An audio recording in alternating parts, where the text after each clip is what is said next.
Hello and welcome to another day in paradise, and welcome to another live edition of the Unapologetic Networking. In today's video, we're going to discuss a little bit about Angie's Corner. We're going to talk a little bit about her. First, I'm going to ask you guys, please like and subscribe, share, click the bell notification if you can. And I also want to give this really quick opportunity. I want to take this opportunity to say thank you. Say thank you to all the people who have come on board the oversight company and has signed up. I really want to say thank you because, you know, we have put together a lot of things which is quite, I don't know, nouveau. It is nouveau. It's a nouveau idea, and we're applying these ideas into a sector which is normal really for large projects, and we brought it down to a micro project because we have to, right? We needed that sort of that framework so that our people can invest on the continent a little safer.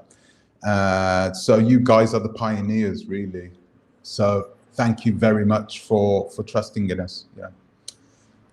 So yeah, thank you very much. And on with today's video. Guys, I've only got sort of 45 minutes, so I'm going to try and get this one out. Hello, Mitzi. Hello. Hello, Isatu. What are you laughing at? What are you laughing at? No, I listen, I'm going to tell you this straight away. I'm not here to put Angie's Corner down, to put Aggie. I call it Angie because that's more, yeah, it's more proper. But yeah, Aggie. I'm not here to put it down. And I know some of you guys may not know her. Hello, Elskamp. Hello, Nancy. I called you. Hello, Miss Elskamp. No. Thank you, Isatu. Thank you. I wanted to talk about it's a bit of a debacle, isn't it, really, when it comes to Aggie's Corner. We all know her as the YouTuber. She's a Gambian lady. She lives in the UK, right? And I don't love being, define messy. I don't even know what that word means. Well, I do know what it means, but I don't know which context you mean it in. I think it's right for us to discuss it because I think there's deeper meaning in what she actually did. Okay, and I'm going to have to explain to you guys what exactly this video is, what we're talking about, because a lot of you don't quite understand what she's done or how she has been deceitful to her subscribers. Let's have a look. And how she, I didn't know she bashes people, but apparently she's been bashing Gambian men, right? I heard at one point she was back. I haven't seen any of this for myself, but that's what I've heard. So does it mean to say that she's been doing it? Is that true, Nikki Taylor? It'd be interesting to know that. But anyway, so what has she done? I'm going to explain what she's done. Aggie took a turn. She changed the direction her YouTube channel was going in, I think about 4 months ago, okay? And she brought on her, I'm going to actually bring Samumba into the conversation because I want him to listen to this. Hello, Samumba. Hey, what's happening? Can you hear me okay? Oh, dear. Oh, wait a minute.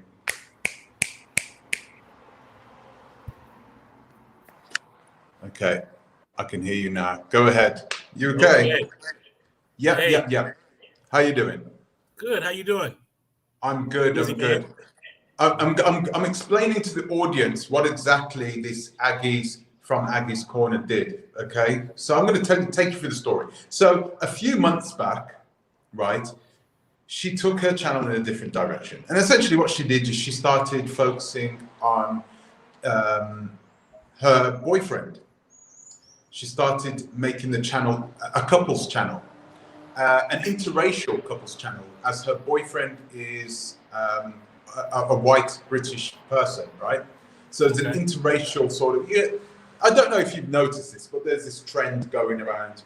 You got a lot of these interracial relationships, couples in interracial relationships, trying to sort of, blow up on YouTube at this moment.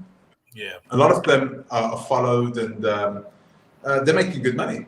And a lot of them, there is this subculture where you have these mixed race couples sort of who all adore one another, because, they love that, the fact that they are, I don't know, that they are different, or that they are perceived as being unique. Yeah. Her and Renee Marcus nearly hate AAs before the archive thing. I'll get to that a little later, Nikki. I'll get to that a little later. So I hope you can hear me well, guys. So I'll carry on talking.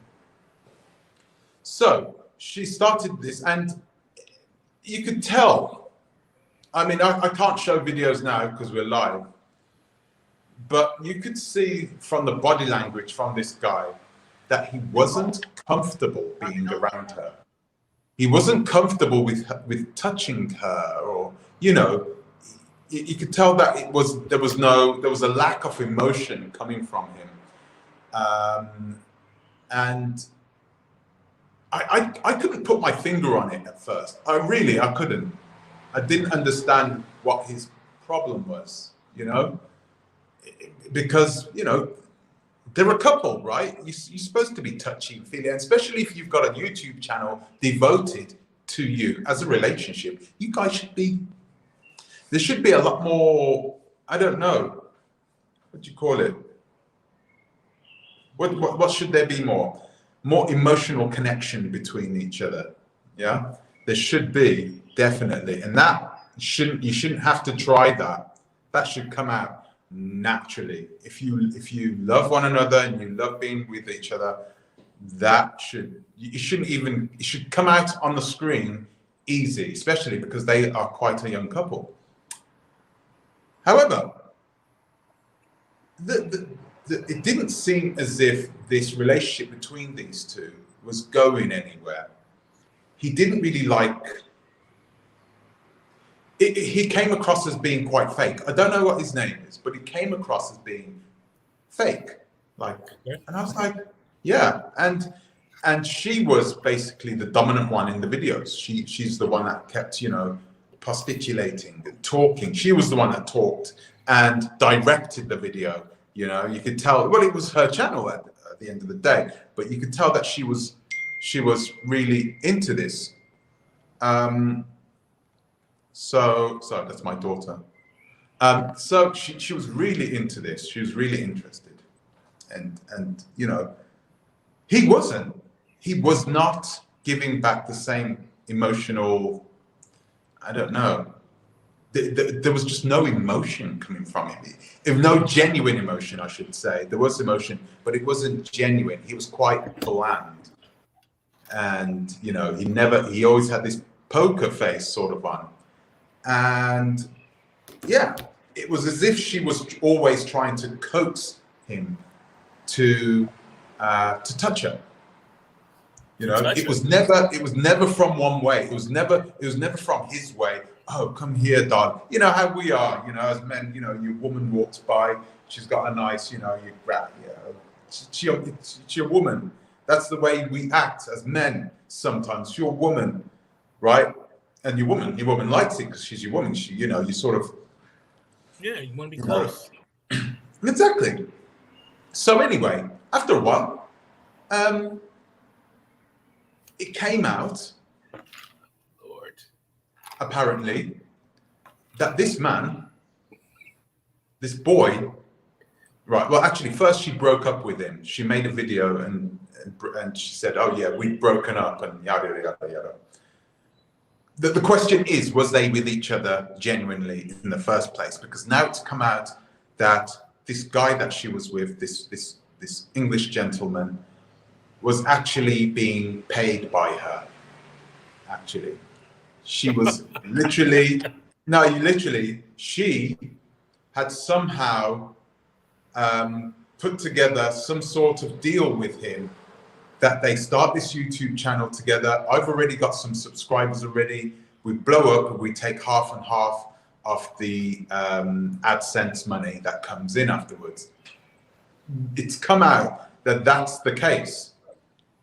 And it sounds, it's a rumor, but it sounds very plausible, because there was something there that you could tell that these two weren't genuine, right? You could tell that they weren't genuine. The videos weren't really that good anyway. You know, if you're going to blow up, you need to do something. You need to do something that other people aren't doing. You can't, you know, just, oh yeah, we should blow up because we're an interracial couple. Just doesn't work that way. So yeah, it's come out that this guy is gay. He's actually a homosexual. What? Yeah. Yeah, and when I heard that, I was like, that ultimate beard. Huh? Don't they call that beard, like the ultimate beard, when your woman is a beard because the guy is gay? Yeah, I didn't know that. Yeah, I guess that might be an American term. She was her beard. Maybe. Rock Hudson, I think Rock Hudson was like that. Wasn't he married to Elizabeth Taylor at one time? And I think that's where the term first came out, that she's your beard. But it sounds like she may have been using him for likes and stuff like that. I think they were using each other. I think they were kind of using each other. So he when he came out, well, he didn't come out, but when I heard he is a homosexual, I said to myself, well, that answers a lot of questions. It's kind of sad that he actually put himself through this, but it doesn't feel like he wanted to put himself through it. It generally feels like that he wanted to sort of break out. And the irony is this, you know, he broke out of this relationship just before the start of this month, which is Gay Pride Month, right? Okay, I know. So it's all started to add up, and I'm like, wow, this so is. Wait, who's using who then? Huh? Who's using who? Who's using who? That's a very good question. It's a very good question. I don't think it was him anyway. I genuinely believe it was Aggie, and I'm asking myself, is it right for her to do that? I mean, what was she going to do? Where did she think she would go with it?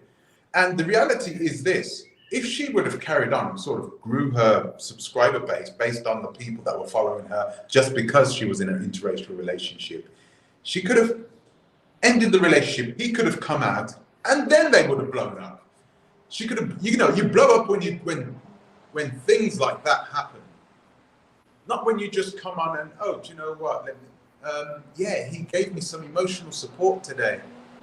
You know, that sort of thing. You know, you're not captivating an audience by putting in a title like that, you know? And so it's clear nothing was going to work. Nothing was going to work. And they broke up, apparently. But I don't think they were with each other. And also this, I think he moved on. I think he gave her an ultimatum, essentially, just to say, listen, if we haven't done anything before July, which the whole month, of course, is for, you know, the celebration of I'm trying to put this into words. The celebration of multiple, the rainbow thing. So, yeah, for the whole of this month, it's going to be that. Desperation, yeah, WST, yeah, of course, that's what I'm saying. What do you think about that, Samantha? Do you think that's a bit desperate? And I've got another question for you as well, Samantha, right? And But I'll keep that one for afterwards. Go on, you go ahead and answer that one. How do you think? What do you think about this? I think there's a lot of things to think. I know we only have like an hour, but I guess I got to ask you quick. How old are these people? Are they like in their 20s or 30s? They're in the 20s. They're in the 20s, I think. Okay. 20s or maybe 30s. Maybe 30s, you're saying. So okay. I don't even think. No, this guy looks like he's in his early 20s. He looks like he's in his early 20s. Okay. Well, my overall thoughts is, this is a generational thing.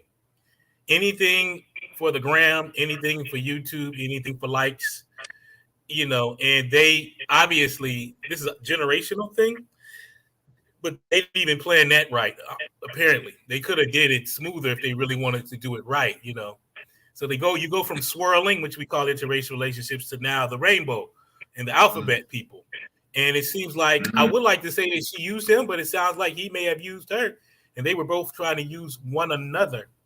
And it's really bad because, like you say, I'm not saying that racial relationships are a trend, but they are a hot topic. There are huge groups on Facebook and other places that feature that. So I think they saw opportunity. They figured that he could be she could be his beard for as long as it lasted, and that's that. Now this is different than the Art Kathy and Mary Byam or whatever her name is. This is different only because we're talking about interracial relationships, but it's part of the same kind of scam. Anything to get viewers.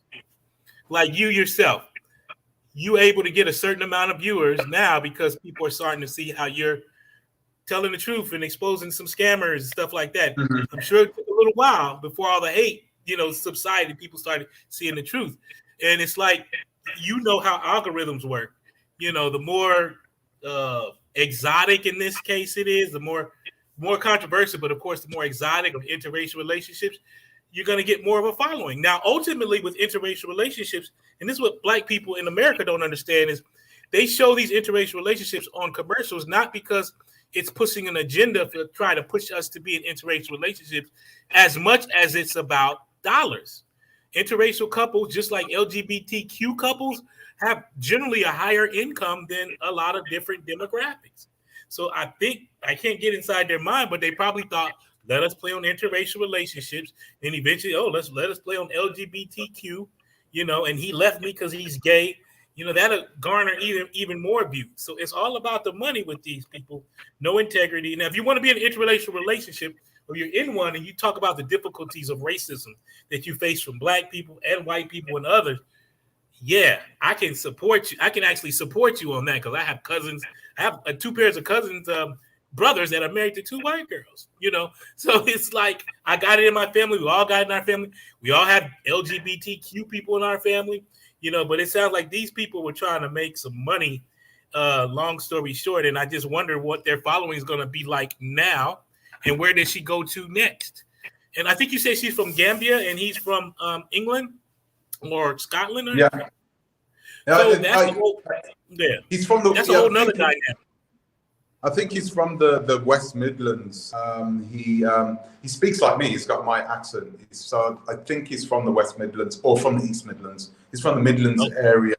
I don't know if you guys know the Midlands area. It's like Britain's version of Motown. So they make every Range Rover there in that every Range Rover, every Land Rover, every Aston Martin, every McLaren, every Bentley. It's all made in this one little area. And I think he is from this area. I have a feeling he's from Birmingham. That's it, Mr. Untouchable. Yeah. So, So do you think it's deceptive of her to do something like this? Yeah, well, of course. I mean, you know what? Like, we can speculate, but it can only be 2 things. She was either they both had this plan that obviously didn't work out like it could have, or it could have been like they really had a genuine relationship, but he finally realized that he belonged to the rainbow, and then it broke down from there. So it's only one of those 2 possibilities, but for people that are trying to deal with interracial relationships, dealing with the distress of it, or trying to find inspiration through them. Now that it's come out, like this is bad for everybody, and how does she rebound from this? I don't know. She really needs to have a heart to heart and come clean. So I don't know. I'm split on whether this is like, this could really be real. Like, he could have really like woke up one day and wanted to come out of the closet, or it could have been like this was the plan all along, that you didn't even plan that well. That's why I would say just on a general understanding, because I don't know nothing about these people. I find but strange. It sounds like one of the two. Yeah. I find it strange. You got a lot of. I've got to be careful with my words here, right? You've got a lot of women who come from the African continent. Yeah. Okay. I knew that was coming next. Okay. Strange. You know what's going to come, but it's really weird. I'm going to say this anyway because it's the truth. So this is a truth channel, kind of anyway. So there are women who actually go around in packs, and they are normally Eastern African, okay? And they go hunting for European men. So they sort of get girls of 3 or 4. They travel to Europe and they go to Scandinavia and they go to North, the UK, and they go to the Netherlands and they go to Belgium. They go to these places to hunt for these particular men. I find it, and they are vehemently. This is the weird part. They don't like men like us, like me and you. They don't like them, even though they look like us. I find that so profoundly strange, because they're proud of it as well. They are, right. And they'll say it. They'll say it. A friend of mine went to Ghana a few years back, and he walked into a nightclub, and a woman looked him down and up, and then turned away. And my friend was like, he went up to her and said, he said something to her. I don't know what he said. I can't remember what he said. But she was like, I don't date black men. I don't date black men. So, dark skin like me, I don't date black men. It's like, where do you think you've come from? It's right. I find this so profoundly strange. It's sickening, actually, when I hear somebody talk that way. Not mostly, yeah. I've only heard it twice. I've heard it on 2 occasions where women have done that. I find it's so weird. And as a man with three children, I want to make sure that they don't turn out to be this way. Right.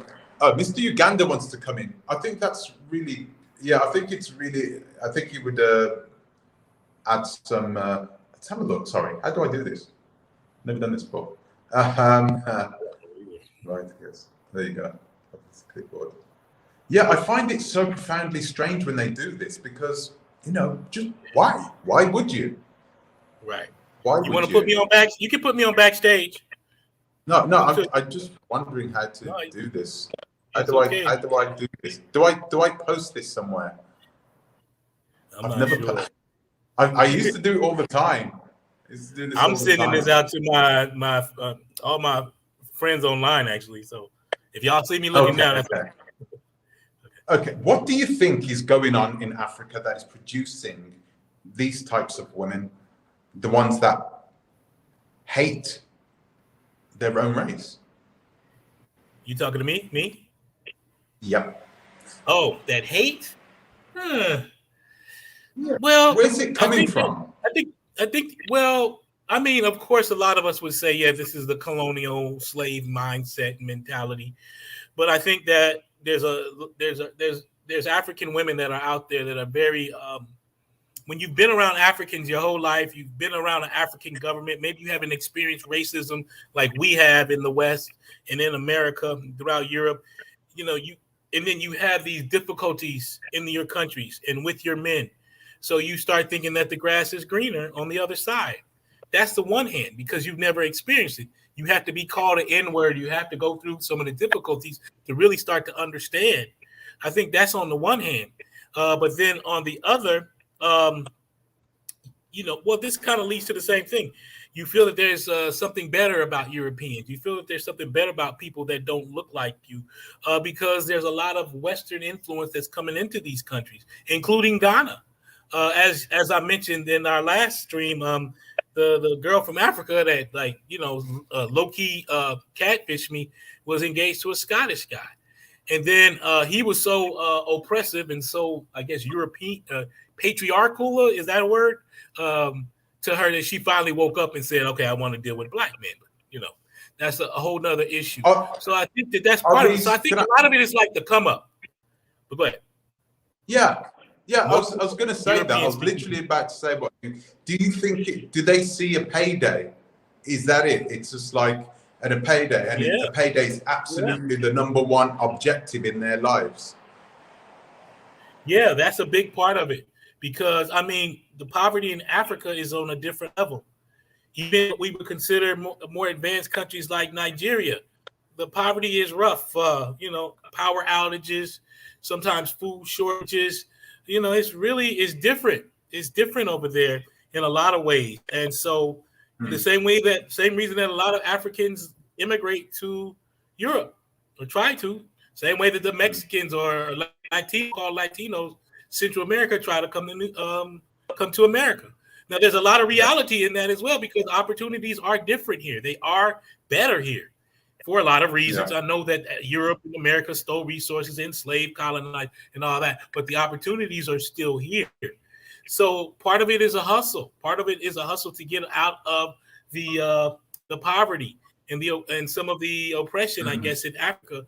But then another part of it is when they do get to America and Europe, they do send the money back to their home countries. So I can't totally knock them for what they're doing, but the way they do it in terms of "you're better" or "I hate black men," that's a whole nother cognitive dissonance that we definitely need to discuss. Now, the big issue, Ghana is one place, Nigeria is another, but I think that a lot of people just want a better opportunity, and I can understand that, but thinking that Europeans are better some sort of way, that's where the problem starts.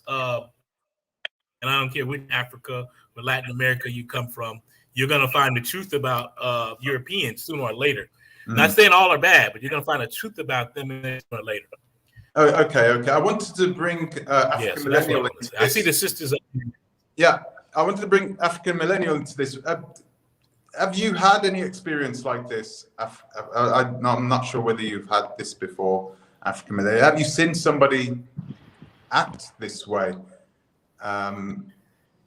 In a way which you find strange because they are extreme. I mean, I don't think there's actually a problem with being proud of your boyfriend or girlfriend or whatever. I just find it a problem when you are proud of your boyfriend and girlfriend because they are a different race to you, and you try to use that as a symbiont to blow up or to make money. Have you seen this before? But I want to know, where's the proof or evidence that proves that she thought that her dating a Muzungu was better than dating a black guy? No, there's no proof. So are you guys insinuating that, or are we just using that as an example? No, I mean, it just doesn't. Well, first of all, right, I have spoken to other people secretly, not in public, about Aggie before. And I think in general, she just liked European men in general. So okay. That wasn't the whole point of the conversation. The point of the conversation was this. She was focused on blowing up, using the interracial thing as a method to try and, earn some money, whilst to come up, all the whilst her boyfriend. I mean, but didn't like her. The opposite the opposite race does that too. There's so many channels in Africa where people go to Kenya, they date Maasai men, and they literally become famous because they're dating Africans. But in any case, like what you're saying, I don't have an issue with. It's just when people are sitting here like attacking her for her looks and saying that she's ugly or saying that she has a big nose, and it's I'm but you're going to tell you this now. Sorry? That's not fair. I don't think it's fair. I think she's beautiful, actually. That's why I'm just kind of like, but you're Pan-African and you say gotta find her picture. but because she decided to date another guy, and all of a sudden she's ugly. That's a little much, you know. I don't think that's fair. I don't think it's fair, right? Because I think she's beautiful. I genuinely think she's beautiful. I don't tend to like people who act that way, you know, who are, because I always see something weak inside, mentally weak about those types of people who say, oh, I don't like my own race, stay away from it, you know. People who are like that, I find quite unattractive. But she is. I think she's physically beautiful, and I think it's wrong for people to say that. So stop. Sorry. It's the actions that you don't like. Sorry. Or not, but it's the actions that some people here don't like, right? The accent. No, she's just, I think the accent is okay. I think she's just, you know, I just like genuine people. I like genuine people who are just open and honest and they have an open mind, that type of thing, you know, who, you know, for me, a woman, I don't mind having a woman who is okay looking. I prefer a woman who's okay looking, you know.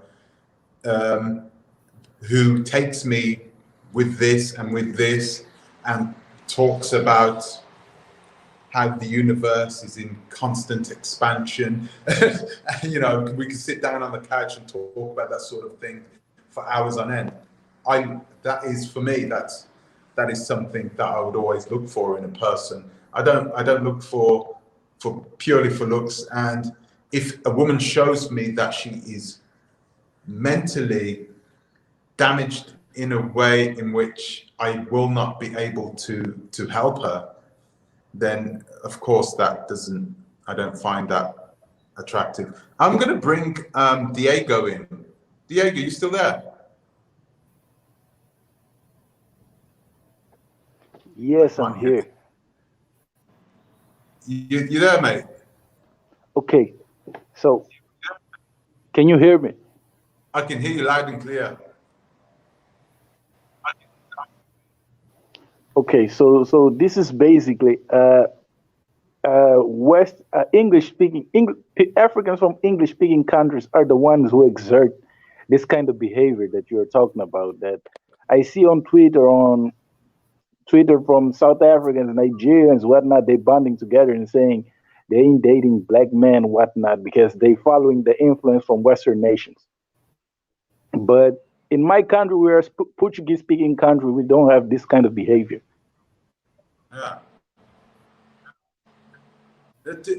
But definitely you find... I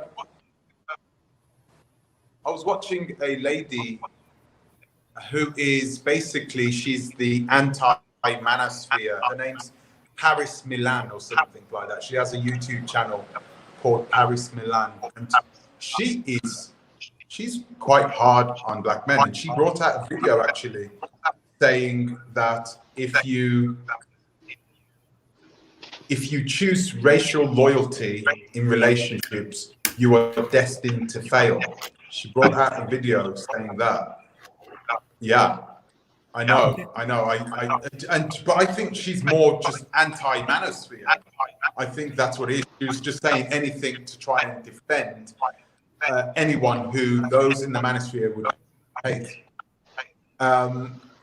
What can I ask you, Diego? What's the reason do you believe that that this is happening in those English-speaking countries? Listen, in Africa. I don't know what's the reason. To me, I believe that us as a race, we are very Be easy right to back. be. Right back. It's kind of easy to manipulate black people, so they just following the wave. You see. So, but there's people in Africa that think if they're with a white man, they probably will have a better life. I've seen that even in my country, so I can understand that kind of behavior. Mhm. Okay. Mr. Uganda, Hi, can everyone hear me clearly? sir, it's good to have you on. It's good to hear you again. It's good to hear your voice. No problem, but can you hear me clearly before I start speaking? Loud and clear. Yeah, I just don't think that Aggie was using her relationship to garner like viewership. To me, that wouldn't make any sense because I know her. She has a good heart. You know what I'm saying? Like, if if someone's trying to get views, they're gonna do the most outrageous thing. This woman's just living her truth. Like, she's in a European country. There's bare European men around here. She's gonna choose a that's a given for a lot of women here. Like if she was gonna try and get views, she would try to get pregnant for views. She would be like, this man called me the N-word in front of his family. She'd be doing like so many clickbait race related titles, but she's just, letting people into her life. And I think with the community, we have to understand there's a dynamic of this community that is very, very anti-white. And for many Africans, we're not anti-white. And so she's just trying to explain that I can be for my country, but I can also be with a white person. Now, that's not for me to judge. That's her own ethics. And I think, I feel like there's a degree of shame that can occur when people try to make out like they're doing it for views, because there's already this perception that African women are just lusting over white men, boiling over to have white men like put the stuff in their mouth. And that's not the case. Like, African women are very respectful. Even in East Africa, I was talking about this on my live stream as well, how people are trying to make this perception that Kenyan women just love white men and they're just like, slaves for white men. That's not true. Like you're going to find that people in third world countries, that they mostly go for people who seemingly have money. But that's going to happen even in Asian countries, even in poor white countries. It's nothing to do with race so much as, you know. Let me sort of push back on that a little bit. I would say that that's generally not the case, especially in Asia, even in the poorer countries. When it comes to Southeast Asia, perhaps. So if you're talking about Thailand, Cambodia, those places, it may happen there. Really, Indonesia, India, China. In China, China is one of the most anti-white countries I've ever been to, ever. They have a name for white men who date Chinese women, and I don't know how to say it in Mandarin, but if I translate it, it comes out to loser at home. That's what they call. That's the general name that they give to all white men. Loser at home. So they generally have this disdain for anyone who takes. I'm trying to explain why they hate it, but they just generally do. They dislike it in China. In India, of course, you know how it is. We've been brought up in the UK. You see how Indians and Pakistanis, that community is so tight that you have people who will, in those communities, whose eyebrows will raise if you're a North Indian and you somehow get married to a Southern Indian. It's like, oh, for us it doesn't make any difference. We just see Indian people together. But in the Indian community, there have been people that have died for that reason, because they dated outside of their family. In the Pakistani community in Birmingham, especially in Birmingham, right? It's known, it's normal, okay? It's looked and frowned upon if you marry someone outside of your family. Now this is weird, but I watched a documentary about it, and it's absolutely true. Most Pakistanis marry their first cousins. Yeah, that's true. That is true. Yeah. So sorry, I just wanted to get back to the subject. So yeah, there are a lot of people who are poor, but they don't say, "Oh, I'm going to go get myself a European.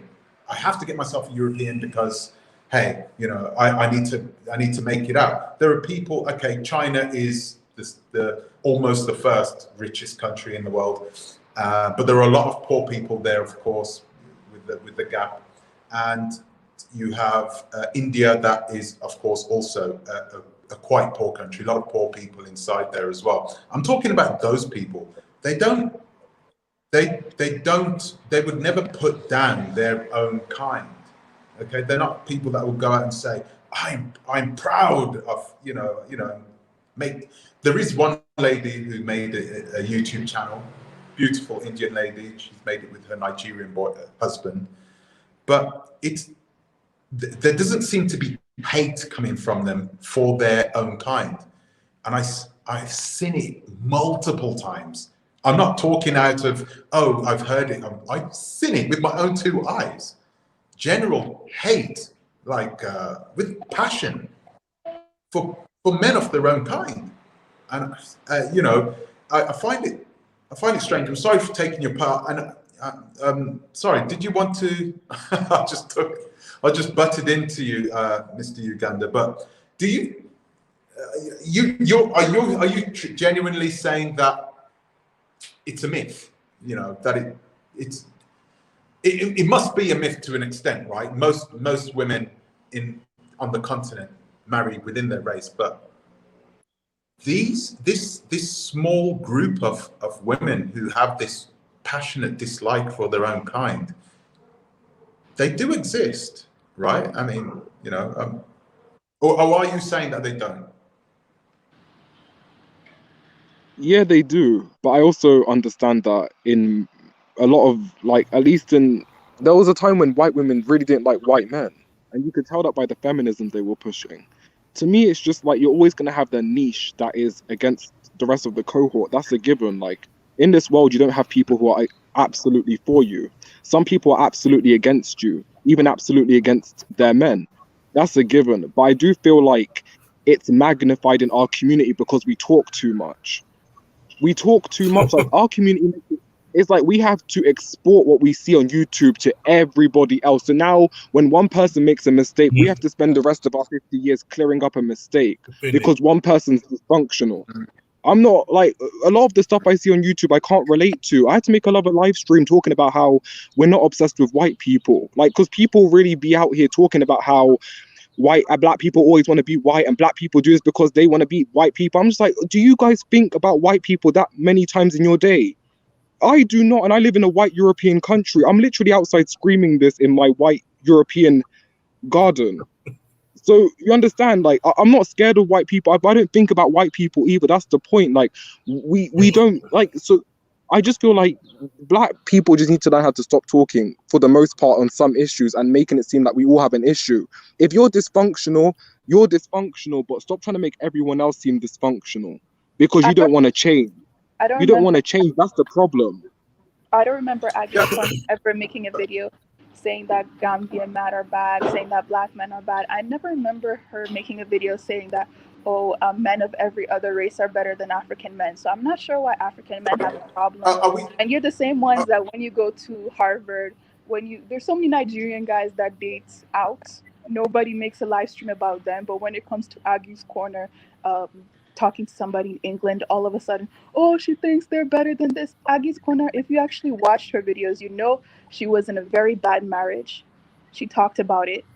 She's had some really traumatic experiences in terms of her love life. And now that she's finally happy, like she finally found somebody, now all of a sudden it's the only thing people will talk about. Oh, she's dating out. She sold out. She did this. She did that. It's like, so if your own community treats you like this, why will I stay in that community? Like, me personally, I have no issues with black. She's not with him anymore. Yeah. She's not happy either. Not right? with him. And it was very quick. So clearly there was something going on. And I could read body language. If you watch the videos as well, And if you must have been able to have read this guy's body language, okay, everybody saw it. This guy clearly was not comfortable being in physical contact with her. But are you sure that that wasn't just on the camera though? Like, are you sure that just wasn't on the camera? Like, maybe he's camera shy. You don't think that? That's what I thought. Initially, that's what I thought. I thought, oh, maybe he's just shy, and he looks like a nice guy. I hope they make it sort of a thing. That's when I initially went into it. The guy next time, do a one-on-one with the guy. What's the name of that lady that there's a Gambian lady who fell out with her, who basically turned around. She lives in Scotland. I forgot her name. Apparently, she's the one with the twins. No, it's, what did you say, Mr. Uganda? Wait, who you talk about? The Gambian in Scotland? Yeah, there's a Gambian lady in the Scotland. Amy Yobi, thank you. Amy Yobi. Yeah, well, basically, she came out and she exposed. This was a long time ago. This was a good 6 months ago when they broke up. She came out and exposed her and said, yeah, well, Aggie hates black men. She said it herself. And this was way before we knew that she was even dating white men at all. We didn't know anything about that. But she came out and said this. They fell out anyway. So once again, there's no proof. But where there's smoke, there's fire. You know, I mean, it's clear that you will sometimes get people like that. It's not like it's unknown for women to be this way. Strangely, in our community, you know, I've got to be honest, you will sometimes get white women who hate their own race. And I've met a few white men as well who hate their own race and who would never date a white person. I find that also strange, kind of. I find it also strange. But, you know, part of the reason... Sorry, what was you saying? No, I just looked up. I just thought of the McClure twins. Those two cute twins that the Nigerian woman had with this white man that he ended up being like racist or something. It came out that he was racist. And I know you guys know I'm talking about. These are two beautiful twins, cute twins. And I think they have a brother as well. And it eventually came out that he was racist. And then there's also a comedian in America named Gary Owen, I think is his name. He was married to a black woman. And anyway, it ended up that he got a lot of his material from her. They divorced. It got nasty. And now he's basically admitted that he got everything from her, or he used her as a prop for his comedic career. But anyway, she was giving him the N-word license and all the rest of that. And it was like with the McClure twins, I'm looking for the mother's name. She also had this thing where she was saying she wasn't black, or she wasn't black. She was Nigerian or something. She said something really disparaging about black men, and it ended up that she was, that some racist stuff came out about her husband, and now they're divorced.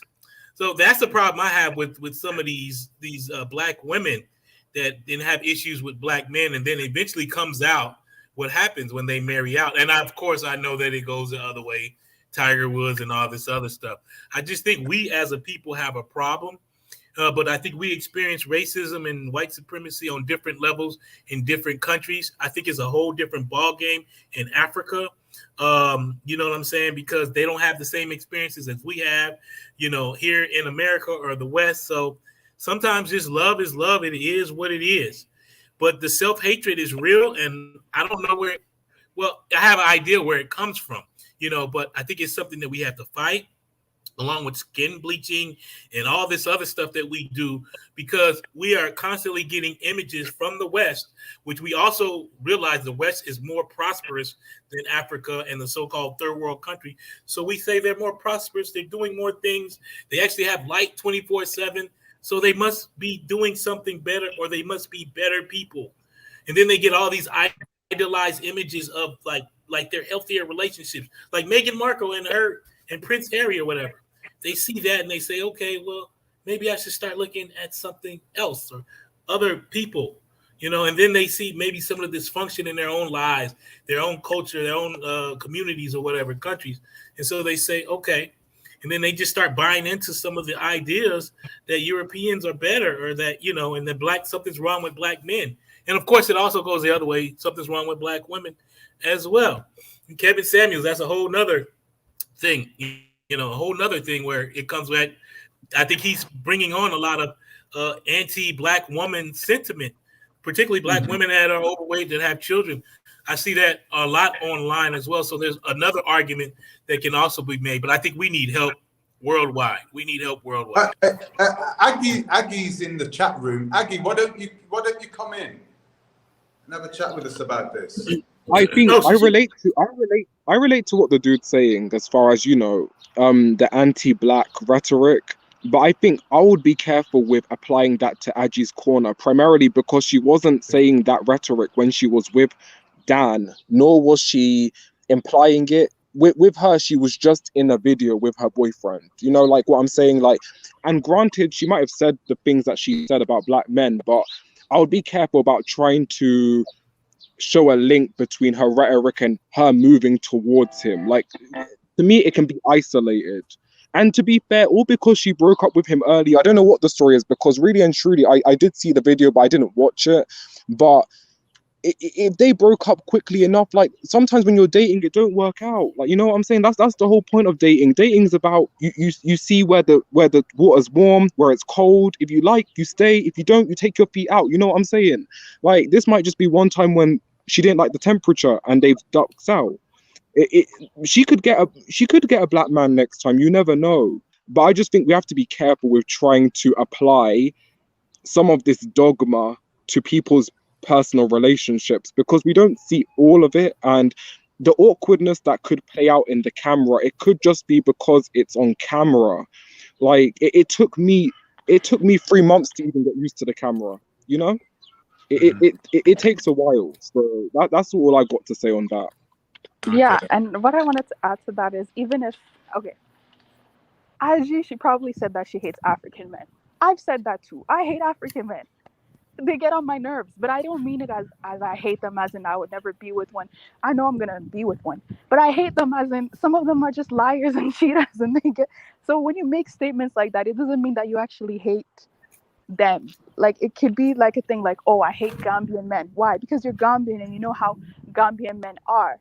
It's like a joke. It's not something that is like. Okay, I'm sorry. I'm going to have to push back on both you here, Mr. Uganda, and there is a video that's still out right now where she was invited to another channel where she was speaking about why they don't like, it was her and another lady, why they don't like African men. They didn't say black, and I know she's not allowed to put that on. I can't remember now. I'm going to try and find it now. But there was a specific video about them talking about why they don't like African men. Okay, so I'm not here to bash her. I'm not one of those people. Clearly, being in an interracial relationship myself, I don't really care about that. I'm more focused. I was generally more focused on the fact that she tried to deceive the people that follow her, looking for the come up, as and using that as a basis. Her love or her want for a European man or for a non-African man, right? So her wanting a non-African man in order to sort of break out, which can be dangerous for a lot of people who may be watching, or for a lot of young people who may be watching, might influence them into thinking that the grass is greener on the other side. And I can tell you, out of experience, it is not, for the most case. Anyway, it isn't. So yeah, I'm a lucky one. I'm one of a very few that made it out. So, but I am. I find myself really. I'm blessed. I am blessed. I am. If you can find love, I mean, if you can find love, period, you're a lucky person. Exactly. There's additional difficulties it just seems when it comes to black folks loving black folks or Africans loving Africans. And we need to learn how to separate drawing generalizations about everyone, and we need to understand the historical and cultural and contemporary context that we live in. I mean, it is not easy loving sometimes African women, black women, just because of all the trauma that they've gone through. And, you know, we really need to just really listen to each other, hear each other's stories, but realize when that next person walks into your life, this is a whole new person, you know, and if you haven't dropped your bags along the way, if you bring your bags into it, then it's going to happen. If this individual, and I think she's beautiful. I just saw a picture of her. I think she's beautiful. She has all the features that I love. Do you actually? But I think, let me just, my point is that when you start saying, I'm not going to date Ghanaian men, or I'm not going to date black men and stuff like that, that's still your preference. But really, you have to look at the reasons why. The last woman I dated, the Ghanaian woman, she just said, I hate men like you, something to that effect. And then she also said she got with the Scottish guy because of the way she had been treated by Nigerian and African men. You know, so, I mean, that's something I think that we should really discuss.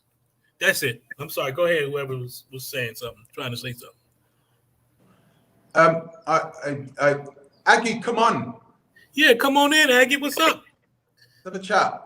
I might be wrong. I've got to say this, guys. I've just found that video, and it was reasons why Gambian men are not romantic. So I got it wrong, guys. I'm sorry about that. It was not why I don't like black men. Aggie, holla at me. You cute. DM me. Let's talk. Don't even start. Don't even dare. Anyway. Well, she is. You are attractive. I'm just going to say that much. I'll leave it at that. Thank you. Yes, ma'am. Thank you. Beautiful. Who just said thank you? Thank you, ma'am. You're beautiful. You have beautiful features. I don't know what these other people are talking about. Yeah, I don't know what they're talking about in the chat, but shit, come on to New York City. Let's do it. Please speak. You should defend yourself, Andy. Like, talk to us. What's up? Yeah. I'm not. We're not going at you at all. You know, and you know, clearly this channel is more about discussing. You know, there are people who are always trying to do. In order to be successful, you need to do the thing that ordinary people are not willing to do, right? That's the way it generally is.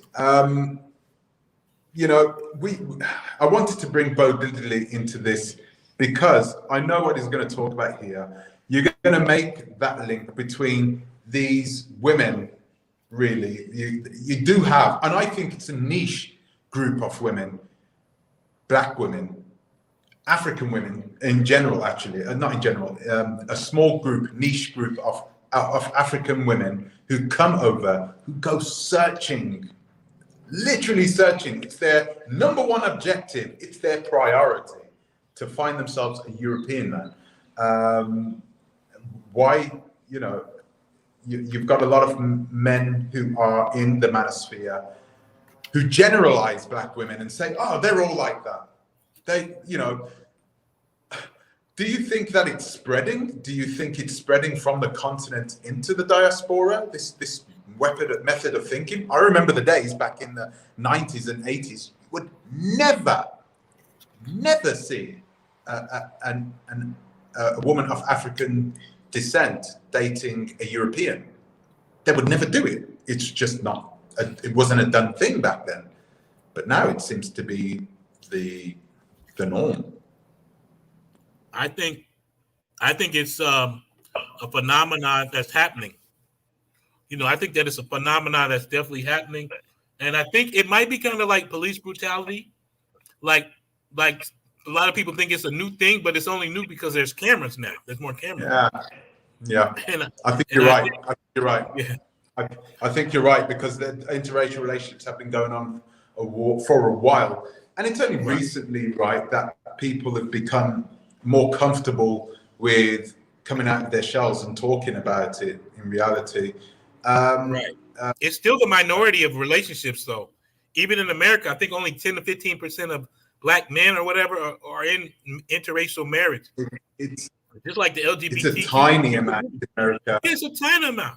Just like the gay people, it's a tiny amount of gay relative to the population. You know, it's going to exist. Yeah.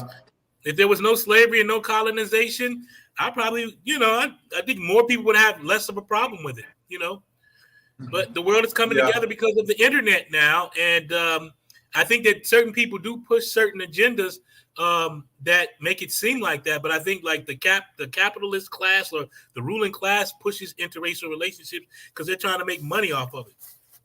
The same market to that community. That's usually a pretty affluent. Same way with the LGBTQ community. We got to start seeing behind the mask and see who's really pulling the strings in this. Because the other people that don't look like us are always seeking a way to make money off of us. And this is just yet another way to do that. And also, YouTubers and others are also seeing this and saying, well, how can I get into this niche? How can I push my lifestyle, or my exotic choice in dating relationships out? How can I get a following? Following leads to money, money leads to other things. So we always got to look at the motive behind why people do what they do. If you love a white person, if you love a Black person, whatever, that's cool. But if you're going to, just don't exploit it to the point of, you're giving people false hope and it's hurtful. I was kind of thinking the same thing. Trying to say that? No. I was thinking the same thing. So that's really good. I only wanted to be on for an hour's past, but I'm going to go on for another 30 minutes, guys. Okay, so that everybody can have their say. Bo Diddley, you there? Yeah, I'm here. Tell me how you think the manosphere is sort of using this type of news to further their own agenda, and why do you think they have an agenda against Black women in the first place? Do you think the manosphere is just a group of men who are using this type of news in order to forward their own misogyny? What is it? All right. Well, with everything, right, there's nuances, right? And I think sometimes these conversations become kind of binary and we only see like the black and white aspects of it. So there is a gray area within the manosphere and everything in general, right? And none of this stuff is new. So like I remember back in the days, like school or whatever, the fresh, I would say the Africans and other people that was fresh off the boat, those that could, they tended, I won't say they tended to, but they were in interracial relationships. And I think that comes with coming into a new environment, assimilating into whatever culture you're in, and just exploring the unknown, something that you never had access to or whatever. It's like if you come to the UK and you move to Miami, you might be attracted to Latino women because you've never been around Latino women before. And there's, you know what I mean? Just it piques your interest, right? It's something different. So I do believe there's nuances to that discussion. But with the manosphere, I believe that the manosphere is almost a reactionary response to what we've seen, and I would say the media, right? So your Cynthia G's or whatever the narrative may have been, right? And creating a safe space for men to talk or express certain ideas. Where if you look at now, like even Black men in some regards don't even have, even like the sports networks, you know what I'm saying? ESPN isn't even free of feminism and imposing certain ideas onto men and men feeling like they can't really speak, right? Mm-hmm. So it created that space. But within that space, by it being reactionary to, and almost add to these women, to toxic femininity, right? To the toxicity that some of these women have, these channels like your Cynthia G's, like I named, but it forces them to almost take on a toxic type rhetoric within itself to combat the toxicity you see from different females that aren't representative of necessarily, I would even say most or a majority of female, but just one deranged set of females. So now when your rhetoric becomes that, and you use that as your counter argument to promote a society, to weaponize it, you're going to create dysfunction. So now you're going to have groups of men such as SYSBM, Save Yourself, Black Man. The Black woman is crazy because look at what Cynthia G said, and Black women believe this because Chrissy made a video about this, and Black men need to protect yourself. And the way we're going to do that is by moving to Dominican Republic and marrying Latina women who's probably prostitutes or whatever. You know what I'm saying? So I believe that is all toxic in and of itself, and it's not in the finger pointing, and it creates this whole culture of like finger pointing and which came first, the chicken or the egg? Did Black women say something bad about Black men first, or did Black men the reason why? And we just get caught up in this clusterfuck of just stupidity, pointing fingers back at each other. Let me ask you, where has this come from? You know, I know you're saying that it's always been there, but this manosphere thing, it's internet.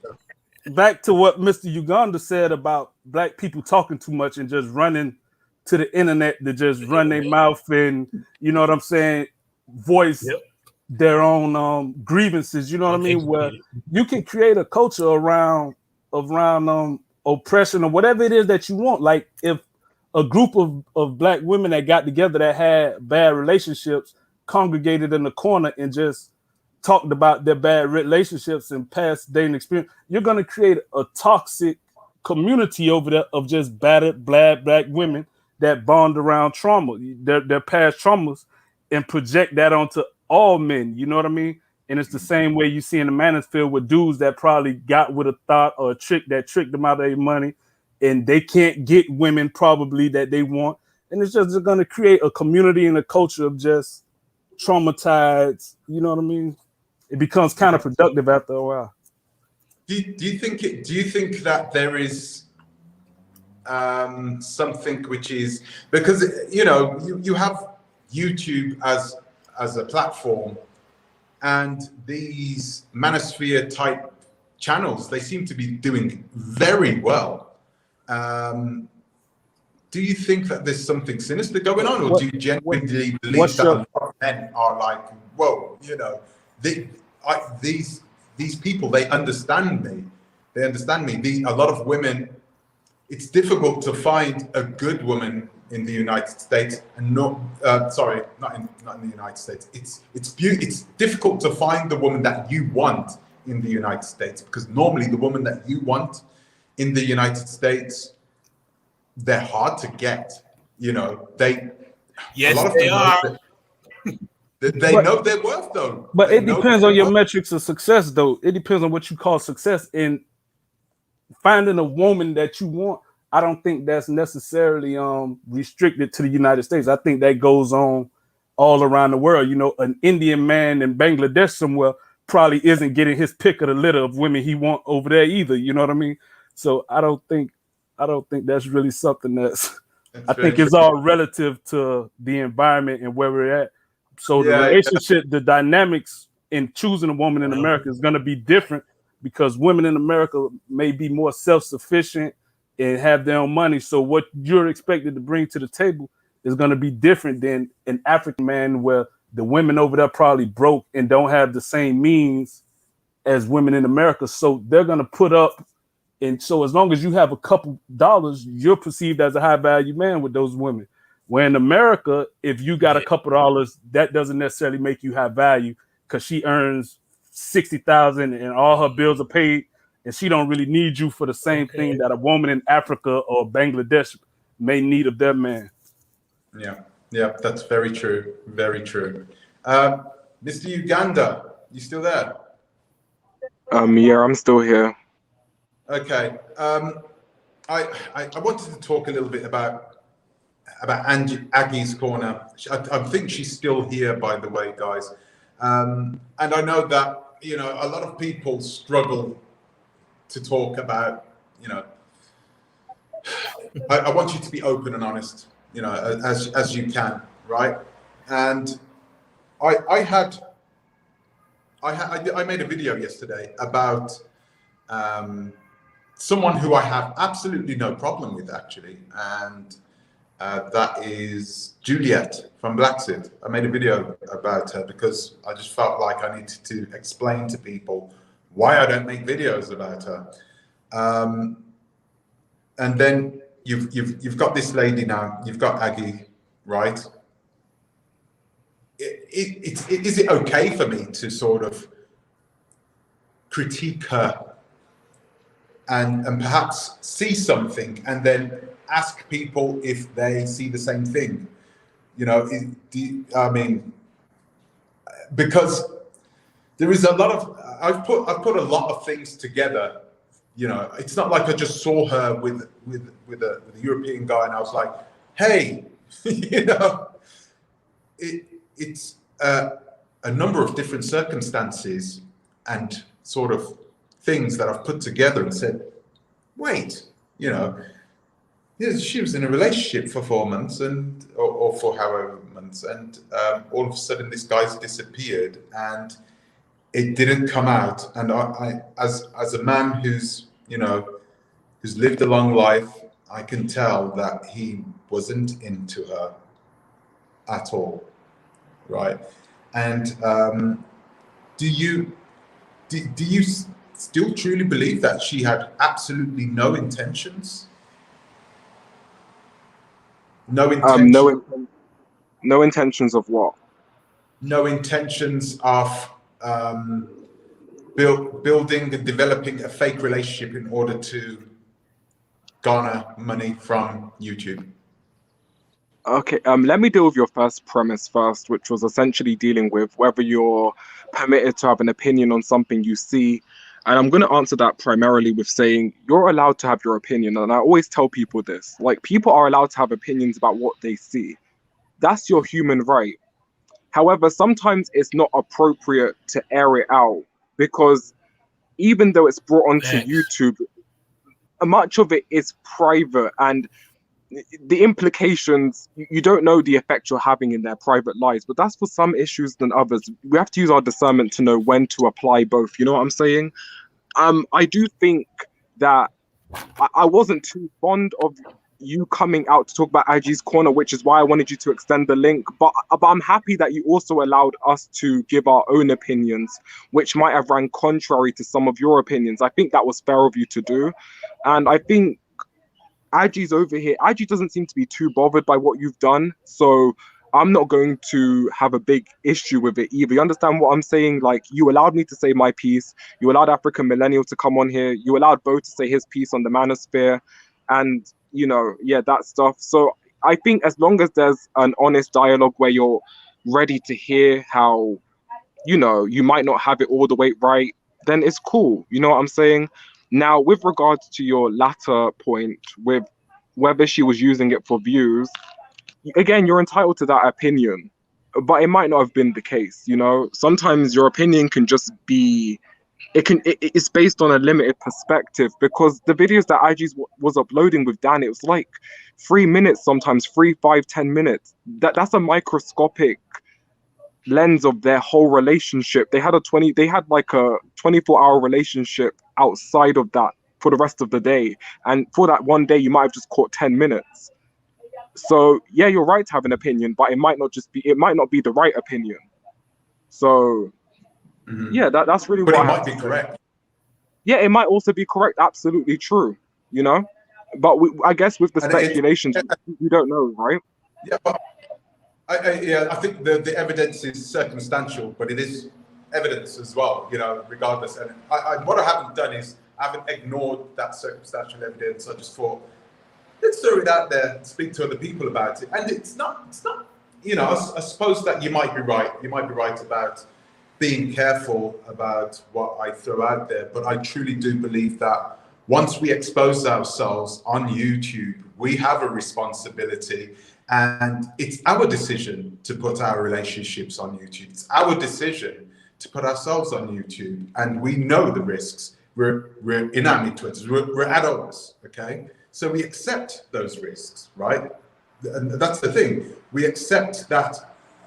I do it all the time. I accept that people are going to say nasty things about me.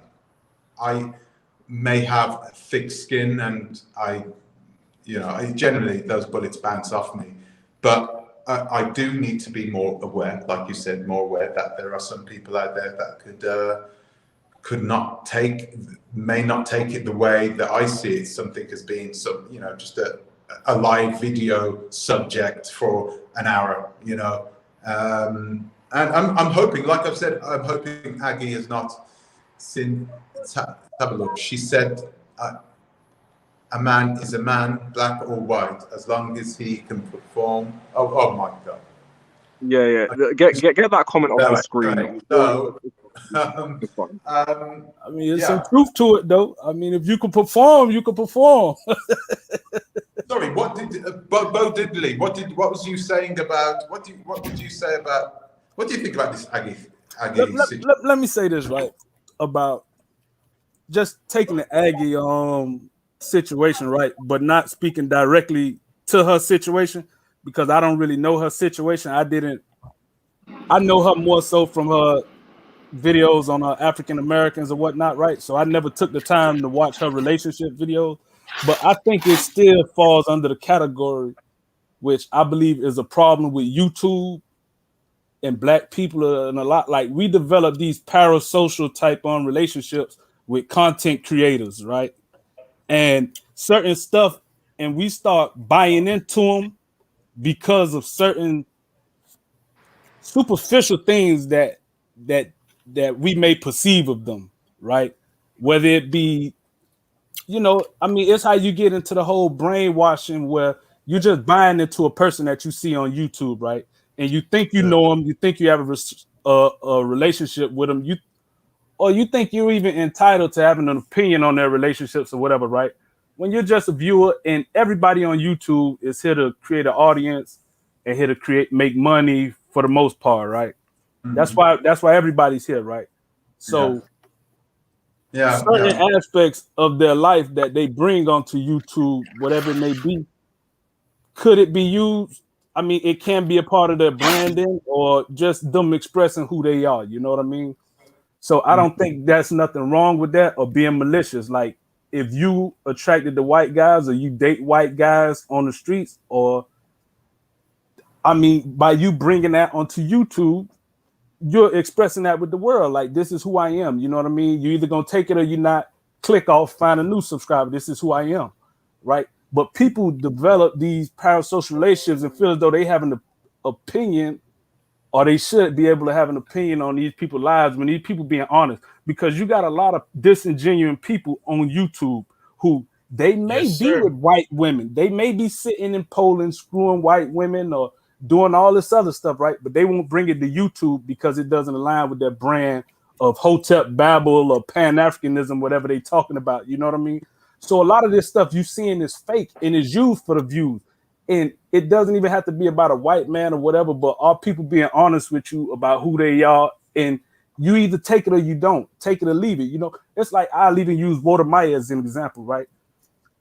In the beginning, and even still to some point, I still don't buy it, but it doesn't really take away from Walter Maya's message, right? I just, whatever, you know, but like, I felt like his whole relationship with Miss Trudy was fake and just dramatized for views. You know what I mean? In the beginning, really? Like before, I'm saying when they first got together, before his views went up, I just looked at the whole videos with him and Miss Trudy as almost like a fake relationship, right? And that happens a lot within the YouTube space, because, you know, you get a man with a following and you get a woman with a following. We can combine our followings. I can pander to your women subscribers. You can get some of my dudes subscribers, and we can have this whole fantasy world relationship on the internet. And everybody's gonna eat it up, and we're gonna rack up the views. You know what I'm saying? And I'm gonna still do whatever I want to do. You still.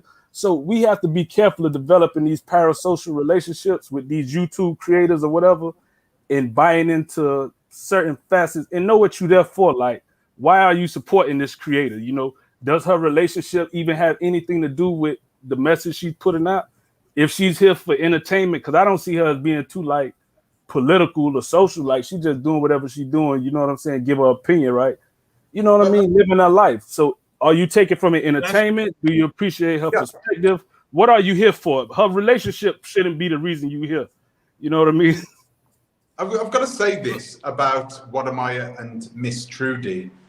when I saw Miss Trudy, I thought she's with Wadamaya for the same thing that we're talking about now. I truly believed it because she's stunning, right? I was just thought, wait a minute, these two. I shouldn't even be saying this because I sort of, you know, I think people say the same thing about me perhaps as well, sort of a way above my pay grade type thing, and dating way above my pay grade or marriage or whatever. So it just seemed as if that she was there and fixated with him to grab some of that, the limelight, not even the money really so much, but definitely some of that limelight and some of that life that that Wadamaya brings, you know. And he's a carefree type of guy. He loves Africa. Wadamaya has the money to go and live in America or live in South America or live in these nice places, but you rarely see him leave the African continent, right? And yeah, I swear, yeah. So I think she loved who this guy, what this guy brought to the table, and not particularly the guy himself. You know, I don't think she was physically drawn to him.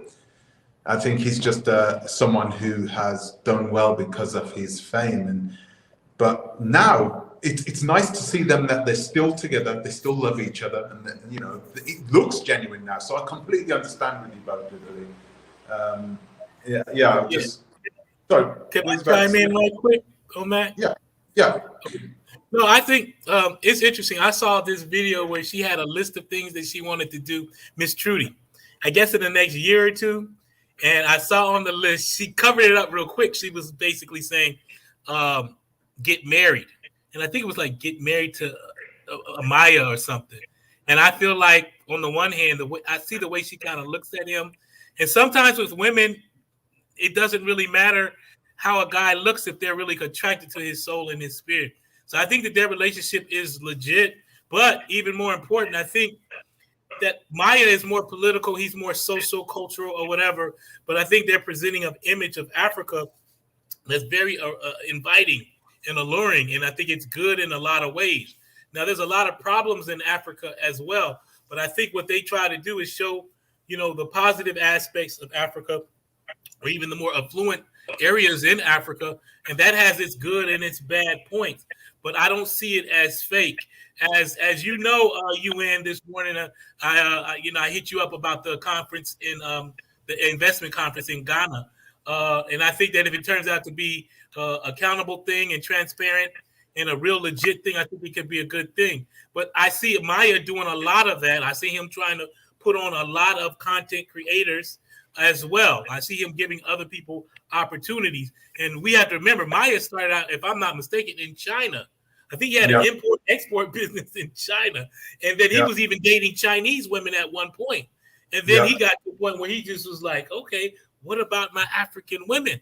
And I see him going around the continent talking about single women throughout Africa. He's made content about that. So I see him as very legit. But even if he wasn't, it's like the message is more important than the messenger a lot of times. If he and Trudy, that's okay. But if they don't, they showed us a part of Africa that we can go visit and take our fiance and our husbands or whatever, wives to see. So I think, you know, you take the good out of what you can. You try not to get too much into the personalities and just take the message.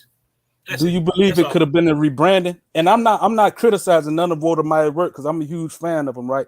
I'm just talking specifically about the relationship that he formed with, and specifically about the relationship because this topic is about relationship. So do you think his coming back and getting with Miss Trudy was a way for him to rebrand himself and his channel and attract a certain audience of black women? Because let's be real, a Chinese woman wasn't going to jump on that ship on the Wadamaya trip.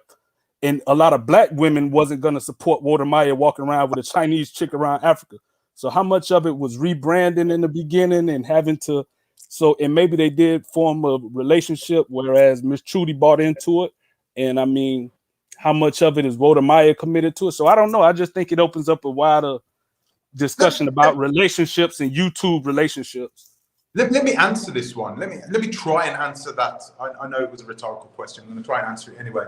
When I see Wadamaya traveling around the continent, before he was with Miss Trudy, you could tell that this guy was going after beautiful women, beautiful African women. This guy genuinely loves African women. I think he just loves women, period, to be honest with you. I think I think he went to school, he was a nerd. He's a very intelligent guy, right? He did agro engineering, got his degree, you know, in not the most easiest place to get a degree, in aviation engineering. He was brought up in a way in which girls didn't really like geeky, short, dark-skinned men. You know, men, you know, they didn't like that. And I think over the past, you know, since the start of this, I'd say the last 5-6 years, things have changed, the perception has changed, and women are more focused towards looking at men who can you know, if they can perform in bed and if they can pay all the bills and if they can, if they will love me, if they won't cheat on me, if they'll stay loyal, you know, those types of things. To hell with his looks, you know, to hell with everything else. That's what I want. And I think what I admire is essentially that package. And I'm, you know, I'm not saying that's the reason why he dismissed Trudy, who is with him, but I think that some women have been attracted to him for that reason. They will get married at some point, clearly, because I don't think Wadamaya is going to do better than her, and she will get snapped up. I think there were a lot of Ghanaian men actually who were courting her. Some Kenyan men who didn't like the fact that Wadamaya, a Ghanaian, was dating her. Really, other YouTubers really trying to break them apart. It never happened. Fair play to them. Guys, I'm aware of the time, guys. I've really, an hour and a half was the absolute maximum I wanted to go. So I'm going to sort of wind things down here. Mr. Uganda, any last words? Do you have any last words for the... I think I'm just going to be all for me. Guys, I'm going to plug my channel. So, guys, I've got a YouTube channel. If you type in Mr. Uganda, my channel will pop up. I'm doing a backyard news report today where I discuss African news.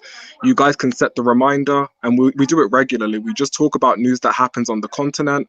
We have a discussion, panels are open, and there's pretty much no limitations to what you guys can say, provided it's respectful. That's what I'm really going to say. UN, thank you for opening up the dialogue. Even if there's a disagreement, it doesn't have to get catty. And that's what I like, is that we don't have to resort to name calling and all of that stuff. It can be respectful. So yeah, thank you for that. We're adults, right? We're adults, and sometimes, you know me, my channel has always been about starting those conversations up that I shouldn't. But yeah, it's good, guys. Yeah, Mr. Uganda, great lives. I will be going there later. Thanks for coming on. Bo Diddley, any last words? Yeah, at the end of the day, like I said, I think we just need to examine, you know, how we view YouTube and YouTubers in general. I think we got a real dysfunctional way of how we interact with YouTubers, and especially when you look at like within the Pan-African space or whatever, it's almost taking on like a cult-like mentality, right? And I think the only reason that Aggie is like the subject, right, is because she entered into a space of YouTube where there's certain expectations of you, right? And however you may feel about it, right? Whatever position you may hold, my whole thing is that somebody said I'm cynical, right? And in a certain way, they right. So I view most YouTubers, right, as fake. Like I don't buy into nothing they talking about. They fake. A lot of them are actors. They follow an algorithm, you know what I mean, to which influences what they talk about, how they talk about it. You know what I mean? A lot of their opinions are formulated behind their audience that they've accumulated. And so they're fake. You don't know what they think. You don't know where they stand on certain issues once they cut off this live stream or whatever, right? They can be you know what I mean, whatever. So I mean, in some regards, you know, a person who comes on and is being real with you about who they are, where they stand, relationships or whatever, I mean, you either get with it or you just get out the way. You know what I'm saying? Like, this isn't nothing. This isn't a novel idea. Like, you have interracial relationships out here, people in them that just live a normal, regular life. You know what I'm saying? And I think we got to view YouTubers as just normal, regular people with an opinion. You know what I'm saying? That's just giving you their regular life, and don't put them in a position where they need to lie to you about certain stuff. You know, because that's why a lot of people are following YouTubers that's fake as hell, and you put yourself out there defending these people, but you don't really know what these people do when the camera cut off, and it's all a big game to you. You know, they know what's going to trigger you to get the super chats, what's going to trigger you to buy into whatever they're selling. You know what I mean? So you got to respect a certain level of realness, and when people put it out there, and you can discuss it around that context of maybe what led her to date there, and I'm sure she'll be open to the conversation if it's done respectfully. What led her to date a white man, or how did she been there? What was her past relationships like? And you know what I mean? And I think that's where we need to get at. But this whole like group think cult like mentality, well, oh my God, we having meltdowns over what people do in their personal lives as far as something as simple as that. Because a lot of these people you see within these different spirits, they just sign on to just push a certain narrative. That's why I brought up the topic of the manosphere and all that. Because if you see some of the stupid shit they say over there, you would be that would be a show for itself. You know what I mean? So anyway, man. Anyway, man, I enjoyed it, man, and it was good opening up the conversation. Thanks for coming. Thank you very much. And yeah, I'd like to say thank you, all you guys, for coming in and being with us. Is there someone backstage? Oh, okay. I thought someone was backstage. Guys, thank you for watching. Thank you very much. Aggie, I'll send you an email. Reply to me, please. Anyway, so guys, I'd like to say thank you for watching, and I will see you in the next one, okay? Until the next time, please think twice. Ta-ra a bit. Take care.